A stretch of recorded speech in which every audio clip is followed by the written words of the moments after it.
Hola, ¿cómo están?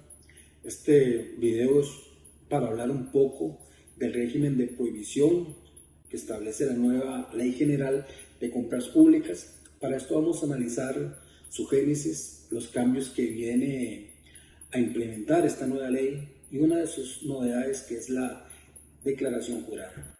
Entonces, para iniciar con este asunto de las prohibiciones en la contratación administrativa, me parece importante conocer el origen de este instituto. Si bien es cierto, la contratación administrativa viene dando indicios desde la Constitución de 1841, es hasta la Constitución de 1949, mediante su artículo 182, que se despliega por primera vez la obligación constitucional en materia de contratación administrativa, en virtud de que todas las contrataciones que celebre el Estado deben tramitarse por medio del procedimiento de licitación. Ahora bien, en el caso de las prohibiciones, que es el tema de interés en este momento, es hasta con la Constitución de 1917 que se implementa o dan los primeros indicios de que era necesario prohibir la actuación de ciertos funcionarios en las compras del Estado y les prohíben a los diputados, propietarios o suplentes para contratar con la administración pública. Entonces, cuando en 1995 se emite la Ley de Contratación Administrativa para regular específicamente la actividad de contratación administrativa de las instituciones del Estado, y ya nos da toda una normativa a partir del capítulo 5 que regula todo este asunto de la prohibición para contratar con el Estado y nos viene a dar un ámbito de aplicación, sus alcances, cómo levantar estas prohibiciones y los efectos que podría tener su incumplimiento, como lo era la anulación del acto y las sanciones.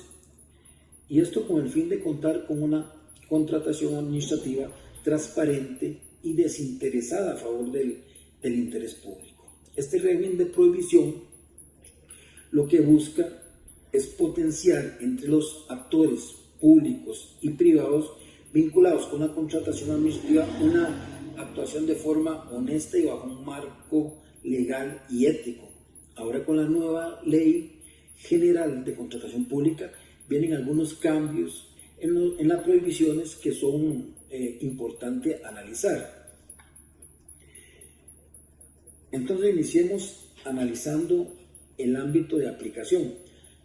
Actualmente el artículo 22 nos dice que el ámbito de aplicación se extiende a la participación de los procedimientos de contratación y a la fase de ejecución del respectivo contrato. Pero ahora, con la nueva ley, este ámbito de aplicación dice que es a lo largo de todo el procedimiento de contratación, desde la definición del objeto contractual hasta la fase de ejecución. O sea, que esta prohibición rige a partir de que nace la necesidad y va a abarcar todos los actos previos, o sea, toda la parte de planificación. ¿Y por qué digo que ahora abarca desde los actos previos? Porque recordemos que según el artículo 7 de la Ley de Contratación Administrativa, el procedimiento de contratación inicia con la decisión inicial. O sea, que el régimen de prohibición actual no abarca la fase de preparación, sino que es hasta que se da la decisión administrativa de promover el concurso. Pero ahora, con la nueva ley, se plasma que debemos ir hasta la propia definición del objeto, o sea, mucho antes de que la administración emita la decisión inicial. Y veamos cómo el artículo 25 lo refuerza indicando dos cosas importantes, refiriéndose al servidor público y no solo al funcionario, ya que esta prohibición la va a tener cualquier persona que esté prestando servicios dentro de la administración pública de la manera que sea y sin importar el cargo que desempeñe. Y ahora, donde nos dice que existirá participación directa del servidor público cuando, por el ejercicio de sus funciones, tenga la facultad jurídica de decidir deliberar, opinar, asesorar o participar de cualquier otra forma directamente en el procedimiento de contratación. Y acá en subrayado y en negrita dice que se entiende desde la definición del objeto contractual hasta su ejecución final. Esto nos reafirma entonces que la prohibición existe desde el mismo nacimiento de la necesidad y no solo a la participación en el procedimiento de contratación como tal. Esta nueva ley de contratación pública, al igual que la actual, nos trae regulados dos tipos de prohibiciones, las de carácter originario y las de naturaleza sobreviniente. Es evidente que existe una diferencia sustancial entre estos dos tipos de prohibiciones, por cuanto, en el primer caso, tanto el servidor público como la persona física o jurídica que pretenda contratar con la administración y tenga una causal de prohibición no podrá hacerlo desde la definición del objeto contractual y hasta la fase de ejecución. Y la segunda, que es la que nos trae este artículo 26, que tiene la particularidad de presentarse con posterioridad después de emitida la decisión inicial de procedimiento de contratación. Pero acá vemos otros dos supuestos. El primero es que se va a dar antes del acto de adjudicación y en este caso la oferta no podrá ser adjudicada, pero aquí, al igual que ahora, el oferente es liberado de la responsabilidad. Por ejemplo, se presenta la oferta y antes de que se vaya a emitir el acto de adjudicación es nombrada la esposa del oferente como directora de la dependencia que debe de adjudicar. Entonces acá se aplica el presente artículo y la oferta debe ser retirada del análisis de ofertas. Y en el segundo caso se va a dar después que el acto de adjudicación adquiera firmeza. Entonces el contratista está obligado a informarlo a la administración dentro de los 5 días hábiles al conocimiento del hecho, a fin de que se deje constancia de dicha situación en el expediente administrativo electrónico. Y nos dice también, al igual que en la actualidad, que la administración deberá velar con especial diligencia para que el contrato se ejecute bajo las condiciones pactadas, sin que puedan existir tratos distintos de los dados a otros contratistas en igualdad de condiciones. Entonces podemos ver cómo este segundo supuesto del artículo hace un caso omiso de la prohibición, pero en el segundo párrafo advierte el deber del contratista de comunicarlo a la administración y la exigencia al ente público contratante de observar el deber de objetividad escrito en ese segundo párrafo.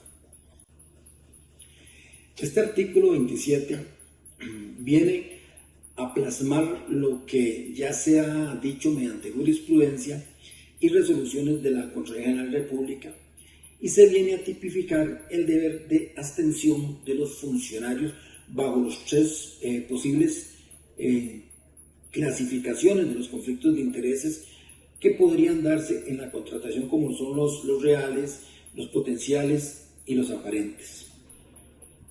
La idea del artículo es prevenir que se materialice ese conflicto de interés real, que lo que quiere decir es que ya se violó la obligación ética de la función pública, porque pese a que el servidor público sabía que tenía el deber de abstención a favor del interés público, hace caso omiso de ese impedimento para intervenir en la contratación, y aún así lo hace, y por lo tanto se concreta el conflicto de interés real. Entonces este artículo 26 viene a prevenir esa conducta privada o prohibida por la ley, y nos dice que aquellas personas servidoras públicas que intervengan en cualquier etapa del procedimiento de contratación deberá abstenerse de participar en todo tipo de decisión de la que sea posible llegar a obtener algún beneficio.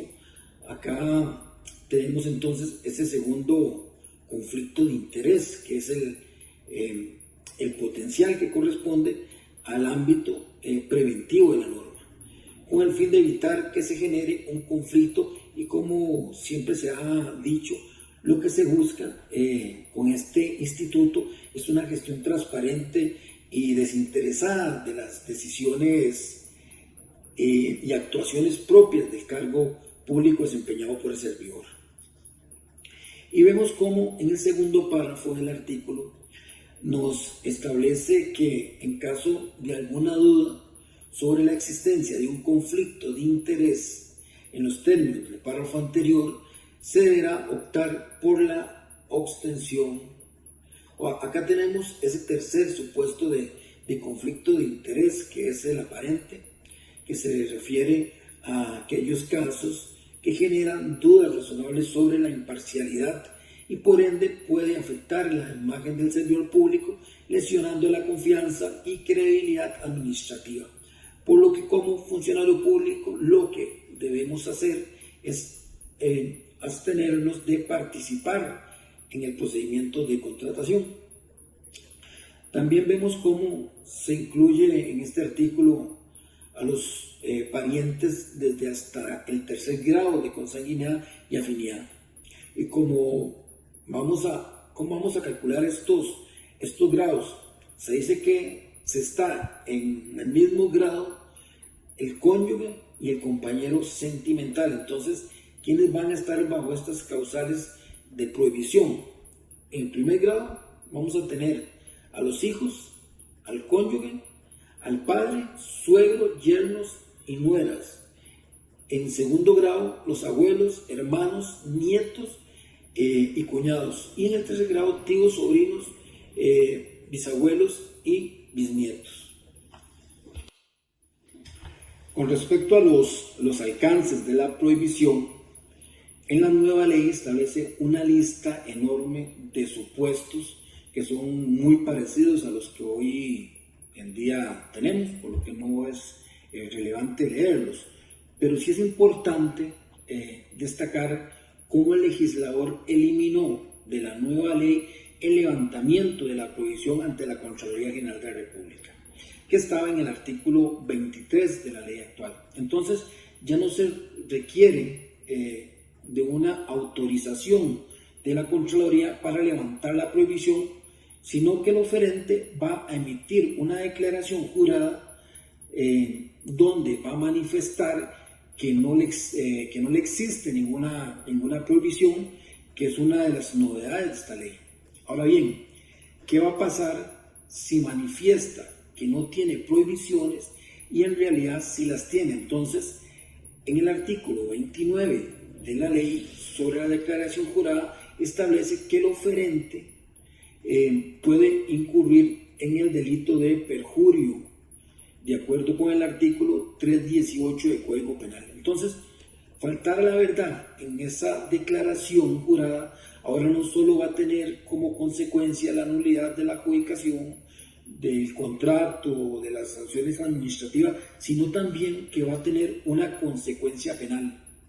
Vemos también cómo este artículo 29 pretende crear un sistema digital unificado que va a estar ligado a una dirección de contratación pública, lo que va a venir a regular que todos los oferentes o los subcontratistas van a tener que registrar una declaración jurada que contemple todo este tema de las prohibiciones que está en esa lista del artículo 28, pero además la deben de mantener o tener actualizada. Por ejemplo, en el caso de las personas jurídicas, como se establece en el inciso C, van a tener que declarar la participación accionaria de la sociedad, lo cual está buscando precisamente un fin de transparencia de frente al interés público.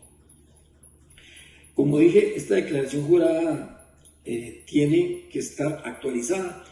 Hoy en día los oferentes las aportan como un requisito o como un anexo de la oferta, pero ahora con esta nueva ley va a quedar en el registro de proveedores. ¿Y qué pasa con esto? Que ahora se van a ir viendo los antecedentes de la sociedad como oferente o del subcontratista como tal.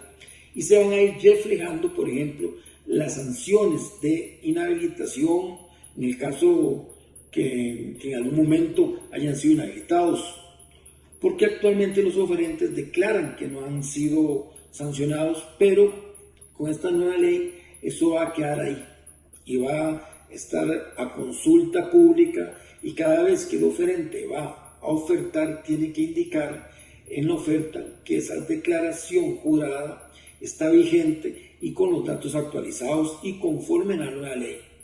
Entonces me parece que este tema de la prohibición, las empresas definitivamente tienen que ser diligentes, porque ahora las consecuencias son incluso consecuencias de delito penal. En el caso de este artículo 30, se refiere a dos causales de prohibición que son las que tiene el cónyuge, el compañero o la compañera en unión de hecho, así como sus parientes por consanguinidad o afinidad hasta el tercer grado inclusive, en relación con el funcionario público afectado por la prohibición, y el otro se refiere a las personas jurídicas en las cuales tengan participación en el capital social, sea beneficiario o ejerzan algún puesto de dirección o representación, cualquiera de esas personas que se mencionan en el inciso J del artículo 28. Pero este artículo 30 da dos condiciones que permiten desafectar a estas personas. La primera, que la actividad comercial desplegada se haya ejercido por lo menos 18 meses antes del nombramiento del funcionario que origina la prohibición. Y segundo, que en el caso de directivos o representantes de una persona jurídica, estos ocupen el puesto respectivo al menos 18 meses antes del nombramiento del funcionario que origina la prohibición. Y esta desafectación la va a hacer el propio oferente mediante la declaración jurada, haciendo constar la condición de desafectación que habilita su participación en el concurso, y esto lo va a tener que advertir en la oferta. Y al igual que en la actualidad, el régimen de prohibiciones no aplica en el caso del proveedor único. En conclusión, si bien es cierto, este nuevo régimen de prohibición da un mayor apoderamiento de las instituciones al haber eliminado la autorización de la Contraloría General de la República para el aventamiento de estas prohibiciones, también es cierto que busca una mayor limitación de la participación de los funcionarios públicos en cargos estratégicos o con poder de decisión en aras de proteger un interés público mayor, como lo es la transparencia en las contrataciones públicas, y con el fin de evitar situaciones de conflicto en las que puedan comprometerse los intereses de la propia administración. Muchas gracias.